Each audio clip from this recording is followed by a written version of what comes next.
Hey, good morning, everyone. So we're going to introduce ourselves a little, here, but we want to talk about designing for the DC-MHS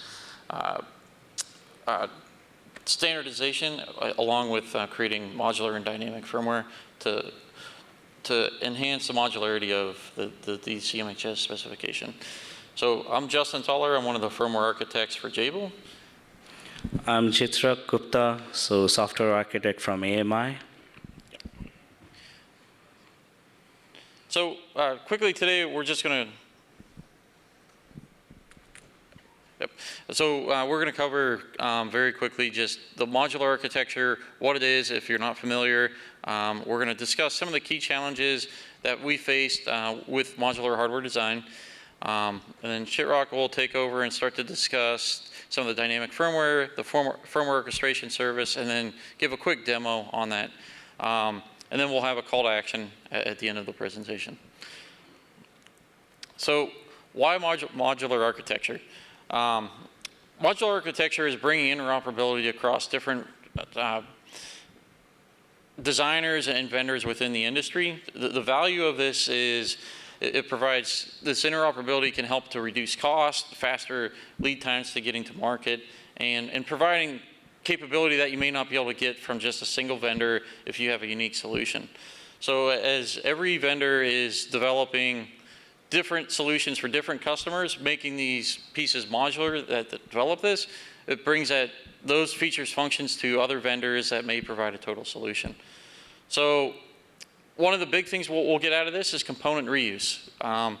We'll see higher yields on designs instead of just one vendor engaging certain customers. Now that solution could be used across multiple customers that initial vendor may not have access to. We'll also see greater flexibility of server capabilities come out of this. This really means that sometimes we get locked into a vendor, we may not be able to leverage some of the hardware as we're trying to encounter different market segments between vendors. Being able to adopt different boards from different vendors helps address that issue of bringing some of these unique features to customers that may have not had sight on them. It can also provide consistent expectations for designing some of the different server components such as chassis and being able to adopt in these consistent form factors within that part of the server design. So it'll increase reuse of server chassis and mechanicals by defining these standards excuse me, as things move forward. So the other nice part of this is it's also going to bring in consistent validation. So what this means is if I'm reusing a DCSCM card, I'll have the same type of validation that went in from the previous generation by using the same mechanical procedures to verify the connectivity of the server components.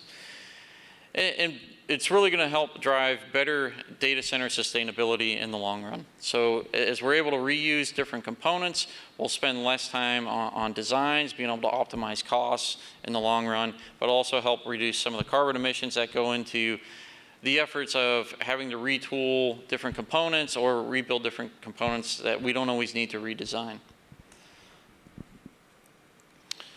So some of the challenges we had faced with the standard are some of the DCSCI connector flexibility. So flexibility is great. It gives a lot of options to the designers. At the same time, it becomes a challenge on some of the interoperability. So one of the things the DCSCM community is doing to address this issue is to define types and remove some of that flexibility. And this will help to improve the interoperability concerns that have been raised here. So this is actively being reviewed by the DCSCM community. Definitely encourage everyone here to join that community and bring in some of your concerns. The other big thing we have to do if we're considering adopting an HPM is our I2C and I3C maps. If you want to adopt that from a vendor, it'll require vendors to be a little more open about how the hardware is designed so that their HPM can be used by other vendors.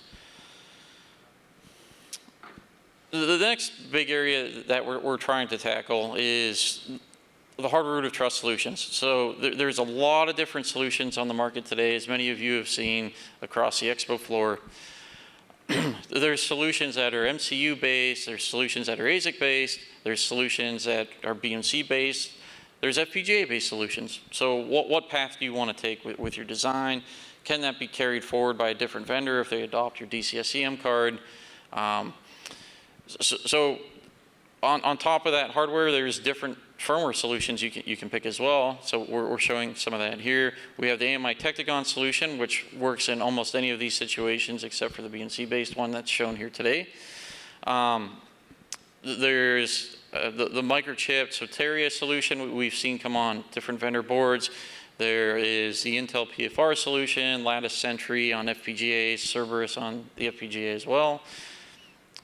Picking the right solution is going to depend on the customer, so it's great to have the flexibility here, but also it makes it kind of difficult to design firmware to be able to meet all of these different solutions, as each of these has different packaging requirements and that type of thing. So switching out a DCSCM card, this is a hurdle you have to think about ahead of time. The next one is the LTPI cost adders. So this is another thing that the DCSCM group is addressing head on by making LTPI optional as part of the DCSCM 2.1 standard. The sizable FPGAs needed for some of the hardware root of trust functionality on both, sorry, not hardware root of trust, for the LTPI functionality on both the DCSCM and the HPM side, it does add cost to the firmware, or to the overall server cost. Some of these FPGAs, given some of the supply chain challenges we've seen over the last few years, have increased the cost of these components as well. So being able to make this part optional, when you need the flexibility of LTPI, it's a great interface to help with interoperability. If you don't require that in your design, now you don't have to add it in. The other big challenge we've seen is the lack of flexible and scalable firmware management solutions. Today, most firmware is tailored to a very specific platform level design. So being able to build our firmware in a way that the components become more readily modular, and to be able to quickly detect the hardware that we're trying to install the firmware on and get our solution built in a short time is very difficult in today's industry. And AMI has come up with a solution here that Chitrak will take you through that it specifically addresses these concerns. And thank you, Justin. So as Justin mentioned, right, so a modular hardware obviously brings about the challenges, and especially we have in a data center where we have looked at legacy systems for so long, which had the standard CPU running, and when you want to go and upgrade, you get a new box and you go and replace the whole system.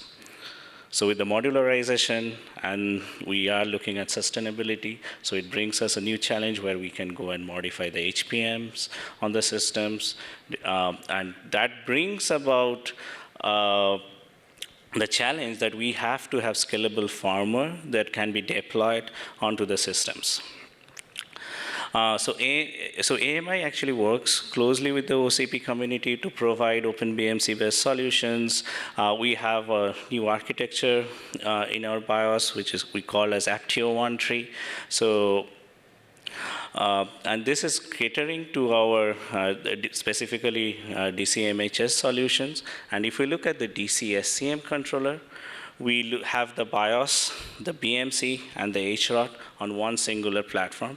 And all of these services that AMI provides to our customers. So if we look at the diagram, right, so we talked about modularization, and there are abstractions across different silicon vendors. So AMI plays a part where we support any kind of silicon vendor. So we support Intel, we support AMD, we support Ampere, we support NVIDIA, so it does not matter to us. So any HPM that gets introduced into the system, whether it is from one generation to another or from one vendor to another. So we are creating a build orchestration services that enables dynamic detection of your HPMs, and if there are changes in your DC-SCM, also if you want to move from ASP to Nuvotons or other controllers in future, when it allows you to do that, you can have all your necessary firmware available So you just have to go and pick and choose what your silicon is, what is your SoC is, and all the sources and repositories, be it an open source or a proprietary source or an OEM source. All are integrated together so you can have your image built quickly and deployed quickly whenever there is a modification in the system. So I think we all understand the challenges of it. Like whenever there are changes in the system, we need to have a system that kind of detects change. And we understand that is going to be a cold swap. Okay, so you will bring down the system, you change your modules, and when you bring it up, there will be, the BMC can go and detect if there is a change in your HPM, goes and sends out an event to our system and goes and gets the new images downloaded. So you can configure, you can have all the builds and tests done previously to have ready images that can be deployed onto the system.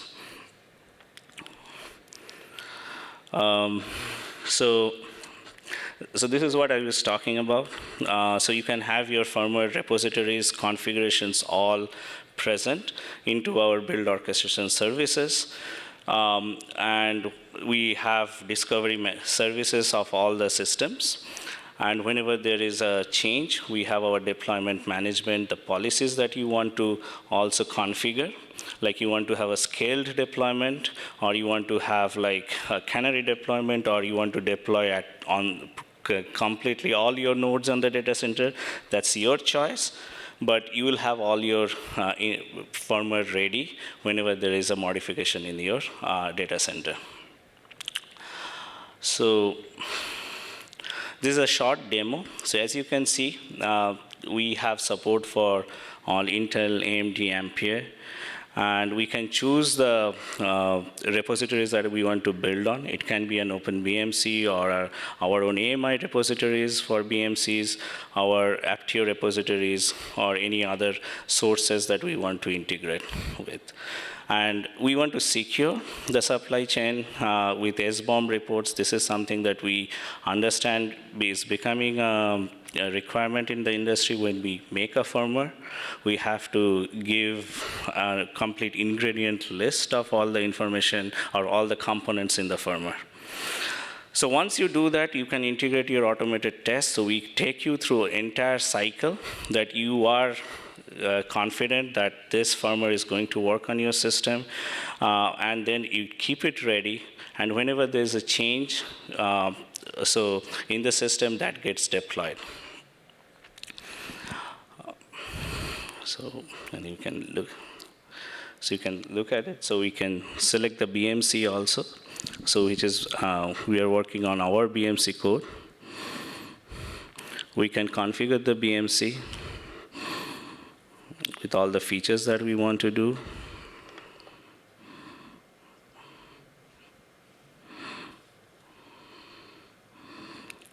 We can sign the image. We follow SPDX standards.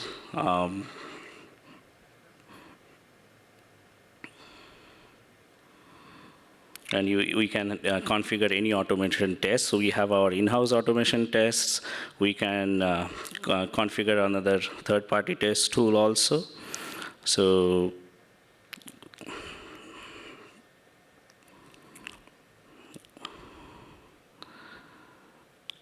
and once it is done, we can deploy and we can orchestrate this whole build.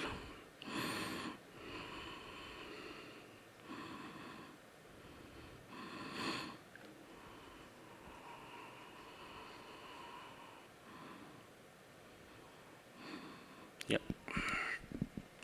So I think, Justin, you were talking about the HROT solutions, right? So I think this also will provide you, you can probably talk about it because you have the Jabil one. So with the Intel PFR running. Yeah, sure, yeah. Yeah, so just yeah. Yeah, so basically we're running the Intel PFR solution on the Mustang platform here. So that's what Chitrak is showing. It's been integrated to the build orchestrator here to be able to also deploy that HROT solution onto the FPGA. Yeah. So as you can see, all components of DC-SCM is being configured in one single pane. And then once you have that, you can just go and orchestrate. You can save the config so that you don't have to go and redo things over and over again. And you just click orchestrate file. So you have everything. So once the build is done, all the images are kept ready for you. And as you can see, there is another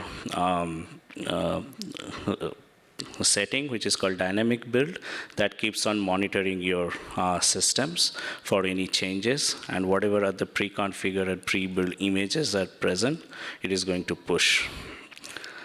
I think, yeah. So we'll keep some time for questions. And this will be anyway shared. The whole video will be available to you to see the capabilities of this application. So Justin, you want to take it away? Yep. All right, thanks, Chitrak. So yeah, as a call to action, definitely join the DC-SCM standards group, come participate in the 2.1 specification, weigh in on your opinions for the type definitions, right? So we're trying to improve interoperability. Get involved with the DC-MHS HPM adoption guidelines. So we're trying to work on building a set of adoption guidelines for things to consider if you just want to adopt an HPM. What should that include? What things should we consider? Is that the LTPI frame definitions? Is it I2C maps, I3C maps, GPIO connectivity for an HPM, et cetera? Come talk to us at the OCP server work group. So if you get involved in this work group, you can partake in several different parts of server design, not just DC-MHS. Also get involved with the OCP DC-SCM work group. You can also come check out some of the demos at the AMI booth or at the Experience Center booth for DC-MHS, where we're demonstrating hardware interoperability, and AMI is also covering the hardware interoperability with this orchestration service we shared here today. Thanks, Justin. All right. Yeah. Does anybody have any questions for us?